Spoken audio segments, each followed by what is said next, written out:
Muito bem, muito bom dia, tá começando o Refil por aqui. Eu sou o Arthur Gubert, hoje é terça-feira, dia 7 de outubro de 2025. E no programa de hoje a gente tem esses assuntos aqui, ó, começando com um espetacular, uma matéria da New Yorker, falando sobre pessoas trans que querem ter armas nos Estados Unidos e que quem defende as armas não tá gostando muito da ideia. Também tem outra aqui, ó, esquece o Tinder. A nova tendência para conhecer alguém novo são, veja só, os nossos amigos. Ainda vamos falar sobre como o brasileiro mergulhou de cabeça nas inteligências artificiais. E para fechar, essas duas aqui. Como marcas de luxo usam psicologia para vender. E direto da The Economist, eu vou te contar de que maneira a Arábia Saudita virou uma superpotência dos games. Mas antes, deixa eu fazer o refil do meu café. Você já sabe, né? Aqui na descrição do episódio, você pode clicar no link e cair direto lá no site da O Brother e garantir a sua assinatura de cafés especiais usando o cupom REFIL para ter desconto ali no valor da assinatura, beleza? Bueno, vamos lá, vem comigo. Como você pode notar, caso esteja consumindo refil em vídeo, olha aí, ó, conseguimos gravar na estrada! Eu tô aqui no Costão do Santinho, em Florianópolis, trabalhando, mas parei tudo que eu tava fazendo para entregar o refil, que eu andei falhando, né, nas minhas últimas viagens, deu problema, mas hoje deu tudo certo. Então, vamos começar falando desse assunto super polêmico aqui, envolvendo trans, armas, Estados Unidos, porque vamos lá, tá? É uma característica do americano, né? Gostar de arma e defender o seu direito de possuí-la. E nos Estados Unidos, esse debate tem dividido até quem jura defender a liberdade, que é o direito de pessoas trans possuírem armas. Essa história começou depois de um tiroteio em Minneapolis, tá? Supostamente cometido por uma mulher trans. O Departamento de Justiça anunciou, depois desse acontecimento, que estuda maneiras de impedir pessoas com disforia de gênero de comprar armas, alegando motivos de saúde mental, como se pessoas trans não fossem mentalmente capacitadas, né, para possuir uma arma. Mas esse argumento abriu uma ferida antiga e polêmica nos Estados Unidos, que é até que ponto o Estado pode definir quem é mentalmente apto a ter algum direito. A NRA, né, a Associação Nacional do Rifle, que sempre defendeu o porte de armas como um direito de todos, reagiu, mas sem nem citar a palavra trans. Eles disseram que qualquer pessoa sem antecedentes criminais pode sim ter o direito de comprar a sua arma. E parte da própria direita, né, americana, que idolatra a segunda emenda, passou a dizer que quem mudar de sexo não é equilibrado o bastante para segurar uma arma. Bom, o problema, eu nem vou falar da parte política, tá? Mas vou falar de dados, porque os dados mostram o oposto, e esse é o problema. Pessoas trans são 4 vezes mais propensas a serem vítimas de violência do que pessoas não trans. Para muita gente trans, ter uma arma não é ideologia, é sobrevivência, né? E é aí que mora a contradição, porque o mesmo país que vê a arma como um símbolo de liberdade, agora quer retirar esse símbolo de uma minoria que vive sob ameaça constante. E no fim, essa história fala menos de política e mais de medo, né? E da luta de um grupo que, ironicamente, tenta garantir o direito de se defender num país que se diz livre, mas que nem sempre é para todos. Bom, as pessoas trans são historicamente alinhadas a pautas de esquerda, que naturalmente se posicionam contra a essa facilidade que os americanos têm de comprar armas, especialmente armas de calibre mais alto, né? Arma automática, fuzis e tal. Então tá incomodando justamente quem defende esse direito que essas pessoas alinhadas a um campo político oposto tenham acesso aos mesmos benefícios. Agora, o tiro, com o perdão do trocadilho, acaba saindo pela culatra, porque se todo mundo pode, né? e chamar pessoas trans de incapazes mentalmente me parece uma desculpa muito esfarrapada. Então, tô curioso para ver como é que vai se desenrolar essa questão lá nos Estados Unidos. Vamos falar de namoro agora, ó. Quero saber, você tá solteiro? Você tá solteira? Você conheceu o seu amor na internet, nos aplicativos? Porque esses aplicativos de namoro, né? O Tinder, o Happn, o Bumble, o Grindr, que um dia prometeram revolucionar o amor, veja só, estão perdendo força. Depois de mais de uma década de matches que viraram frustração, muitos solteiros estão exaustos de deslizar o dedo ali para a direita, para a esquerda e começaram a sonhar com uma nova maneira de conhecer pessoas.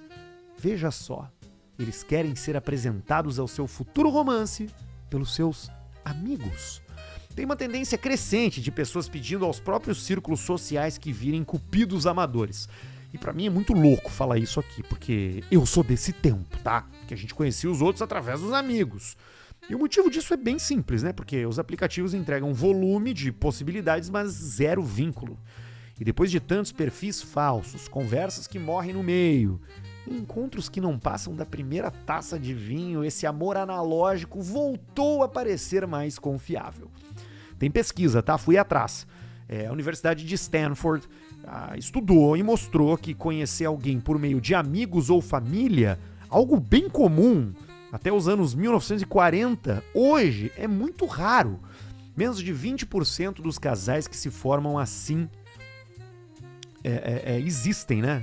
Pouca gente hoje se conhece através dos amigos. Mas esse número pode estar prestes a subir, porque tem um movimento de pessoas que pedem ativamente para serem apresentadas.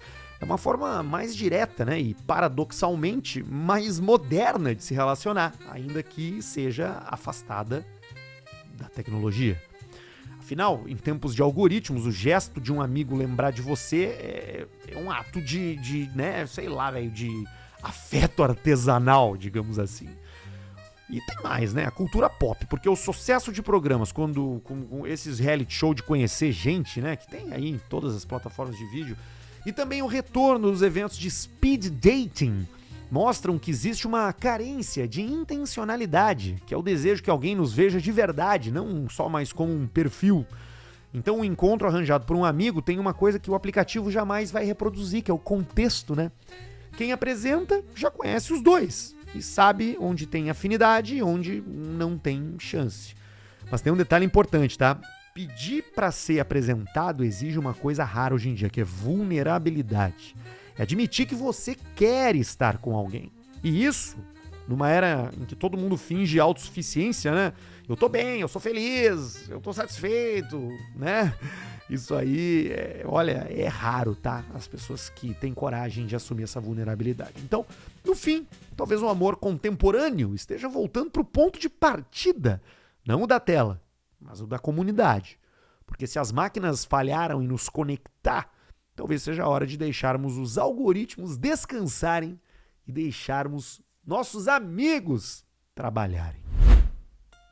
Bom, já que estamos falando de tecnologia, vamos falar de Brasil e inteligência artificial, porque assim, o brasileiro mergulhou de cabeça nesse negócio, tá? Em apenas um ano, o número de brasileiros que usam ferramentas de IA saltou de 63% para 89%. Praticamente o mesmo ritmo em que a gente abraçou as redes sociais no passado. E a frequência de uso dobrou. O número de empresas que aplicam IA dobrou. Mas, junto com esse entusiasmo, veio um fenômeno curioso. Quanto mais a gente usa, menos medo de usar a gente tem.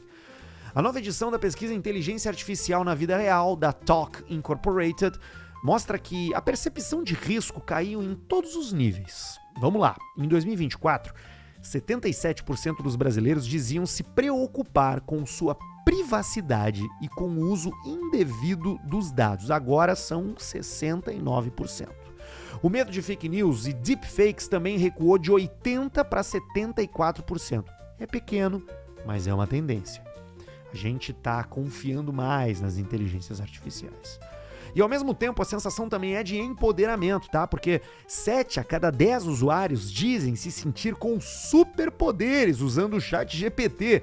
Se sentem mais produtivos, mais criativos, mais organizados. E quase metade do brasileiro afirma se sentir até mais inteligente ao usar IA para resolver tarefas do dia a dia. Mas tem um alerta por trás desses números otimistas. A gente está usando a tecnologia sem entender o que ela é, né? Porque a maioria dos modelos generativos, tipo, sei lá, o GPT, o Gemini, o Meta AI, o Claude, o Grok, todos esses, né? Funciona como uma caixa preta, né? Ninguém, nem os próprios criadores, sabem exatamente como essas inteligências tomam decisões. Mesmo assim, milhares de brasileiros agora recorrem à IA para algo ainda mais íntimo, que é pedir conselho, desabafar, buscar orientação emocional. Olha que loucura, tá? Segundo os pesquisadores, esse uso terapêutico dobrou em um ano. E não é por falta de acesso à terapia, mas pela conveniência. É rápido, tá sempre disponível, responde na hora. O problema é que a IA não tem empatia, né? Ela simula empatia. Então, vários psicanalistas já observam o que eles chamam de psicose da IA, que é quando um usuário passa a conversar tanto com o algoritmo que começa a enxergar intenções ou emoções, quando na verdade não tem nada disso, né? Ou seja, a IA não só lê o que a gente faz, cada vez mais ela participa das nossas decisões. E no Brasil, onde 9 a cada 10 pessoas já conversa com o GPT todos os dias, talvez o maior desafio não seja aprender a usar a tecnologia, mas lembrar onde termina a máquina e onde começa a pessoa. Vamos falar um pouco de luxo aqui, ó. Bom, luxo nunca foi só sobre preço, né? Foi muito mais, talvez, sobre desejo. E esse desejo hoje é cientificamente fabricado. Esse é o artigo que eu encontrei na Psych, que é uma publicação americana sobre psicologia, que eu achei interessantíssimo, porque as grandes marcas de luxo entenderam algo que vai além da moda. Eles entenderam o comportamento humano. Eles não vendem produto, eles vendem escassez. Aquela bolsa Hermès que exige anos de espera, o tênis da Balenciaga lançado em edição limitada e até o desfile, né, que parece inacessível, tudo é projetado para acionar um instinto econômico básico, que é o medo de ficar de fora. É o mesmo mecanismo que coloca aquele monte de gente na fila da Apple, né, ou que faz as pessoas zerarem os drops de streetwear no momento que são lançados, né? Mas o luxo mudou. Antes ele era artesanal, exclusivo, feito sob medida, e hoje ele é um negócio de escala global, que é guiado basicamente por planilhas e algoritmos.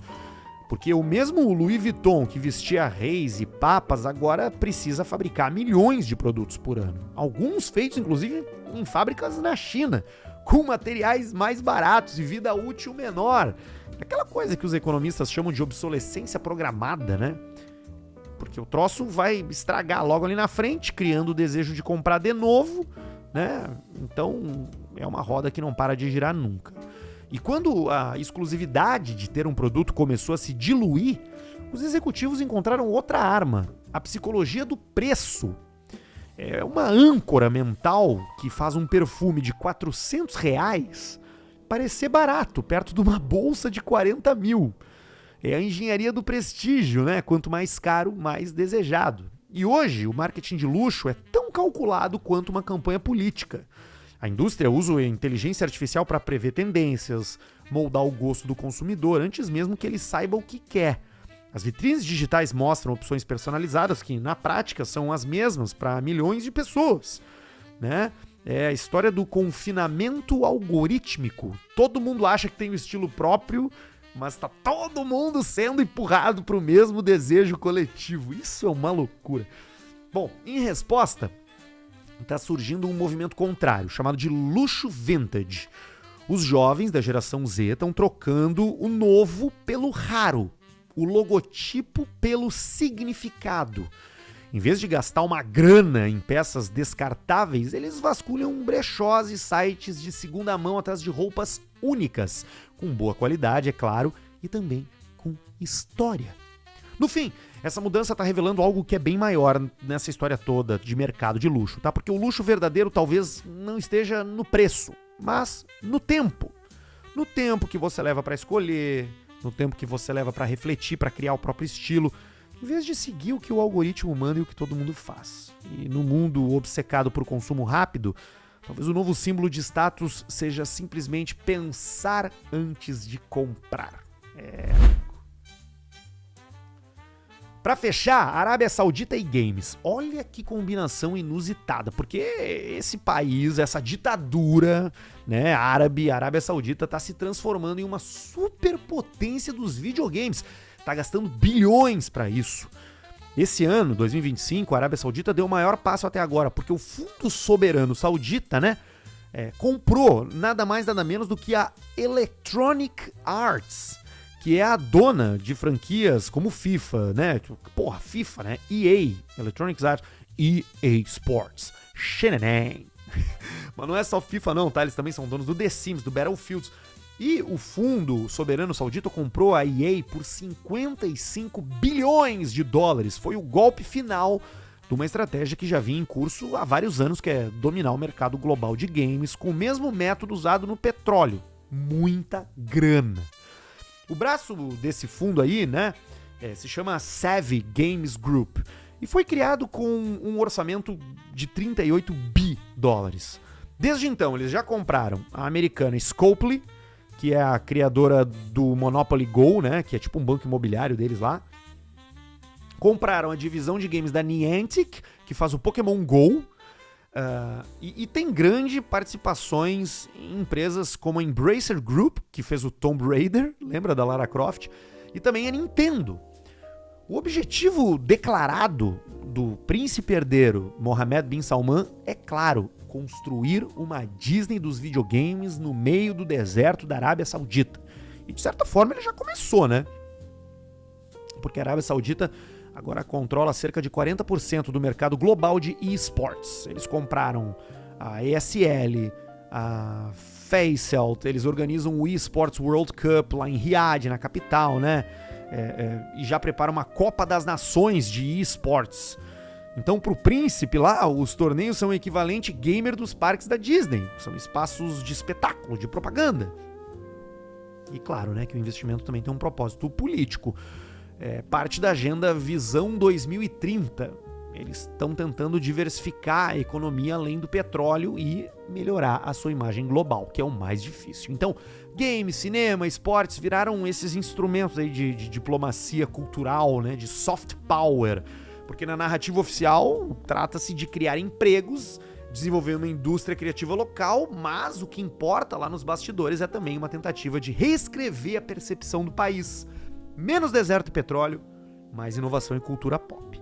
Essa virada, no entanto, traz uma pergunta incômoda, porque como que o dinheiro saudita vai influenciar o conteúdo dos jogos?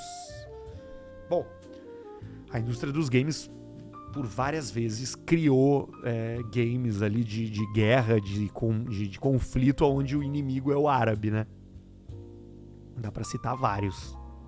Então, assim, a Arábia Saudita não quer só controlar o mercado, ele quer se inserir na história que os games contam, né? Então, tô bem curioso pra ver como isso vai acontecer. Mas, pra mim, o que amarra essa história toda é mais um sinal, mais uma, né, mais um cheiro de que a economia, o poder cultural, né, tá se distanciando do Ocidente e chegando cada vez mais próxima do Oriente, seja do Oriente extremo como a China ou do Oriente Médio e Árabe como no caso da Arábia Saudita. O Refil vai ficando por aqui, hoje em modo on demand, né? Tô fora de casa, mas acho que rolou legal, deu pra entregar o produto, espero que vocês tenham gostado. Não se esqueçam de se inscrever no canal do YouTube, né? Refil Podcast, dá um like ali, ativa o sininho. E também na plataforma de áudio, no Spotify você compartilha, dá nota, segue também, que é bem importante, comenta aí o que você quiser, que eu leio tudo. O programa de ontem gerou bastante debate, né? Especialmente ali na questão referente aos impostos, então quero ver o que vocês pensam sobre os assuntos de hoje. O objetivo do Refil é um só, é te tornar uma pessoa com um repertório muito mais complexo, né, e repleto de assuntos para você se tornar a pessoa mais interessante da sala. Beleza? Meu nome é Arthur Gubert, amanhã eu tô de volta.